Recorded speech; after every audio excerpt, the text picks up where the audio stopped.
Hey guys, it's Comic Book Junkie here again, coming to with another video, doing a little different video today. I'm kind of doing a tribute to Josh Blaylock. A lot of you might not know who Josh is.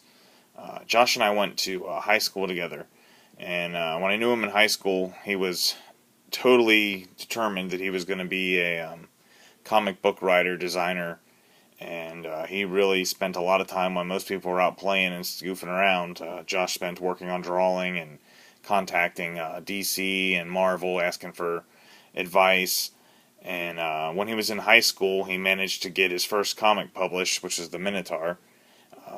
This book has a I'm sure, very low print run because he did not make a whole bunch of these, and most of the first ones that he did make were signed. But supply and demand. It's not a high book in demand. If you want to pick these up, you can pick them up on eBay for $3 to $4 a piece. But this is his first book that he did. I have most of these signed. Here's his second book, and you might recognize this one because I have that as at the top of my page. I just really love this cover. Sadly, it's the only one that I don't have signed by Josh. I'm not sure how I managed to not get this one signed, but I just love how he's sitting there on all the skulls. Now, it's black and white on the inside, but I just love this external cover here with the chains and the moon in the back. And I know if you hear any interviews with Josh kind of beats himself up on these Minotaur books, and I think it's kind of funny because as he did this in high school. That's pretty impressive to me to get a book published in high school. So here was the fourth in the series, which this is also signed by, I think it's Scott Wynn, I think his name is.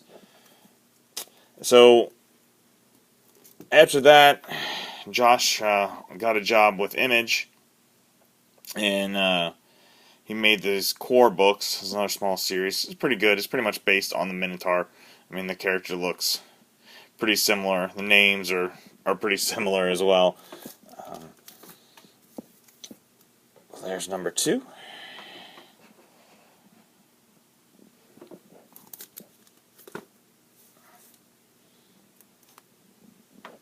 Three.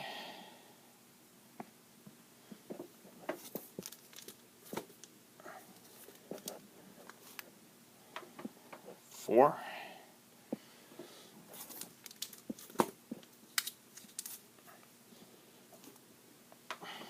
5.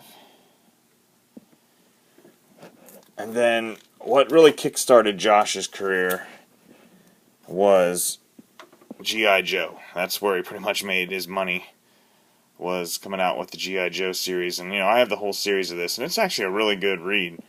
I mean, it wasn't the campy G.I. Joe. It was really designed around good stories. I don't have them all here. I'm just going to show you some of my favorite covers.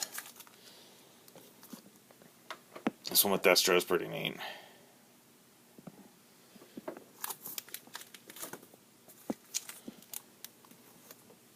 I love any Storm Shadow cover. Him and Snake Eyes, those were my favorite. But, I was just really, really proud of Josh to, we grew up on G.I. Joe. I mean, that was our show, what everybody would watch, and for him to later on publish G.I. Joe books was pretty impressive. This one, the Dreadnoks, love this cover as well. Firefly. I mean, this is back in the day when, your only good cartoons you had was like G.I. Joe and Transformers and Mask and some of those shows. You didn't have a lot of options. You watched Saturday morning cartoons. Now, here's when Josh started his own company, Devil's Due Publishing.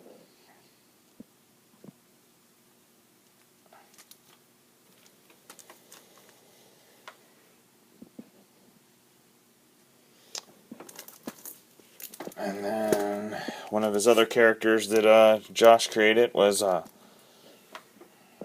Mercy Sparks.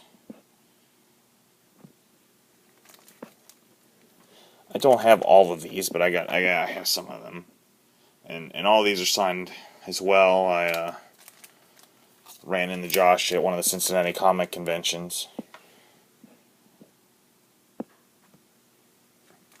And then another character that his company first started doing was hack and slash. So here's a crossover between Mercy Sparks and hack and slash, which I really like. Hack and Slash as well. Here's the first appearance of Hack and Slash. Now this one's signed by Tim Seeley, and then since I'm showing Hack and Slash, I also show this one. This is one of the rarest books that I own. It's limited to only 200. I think it's a pretty neat cover. I'm not sure what these are going for now. I paid like $15, I think, for this, and I just really liked it. I like limited stuff.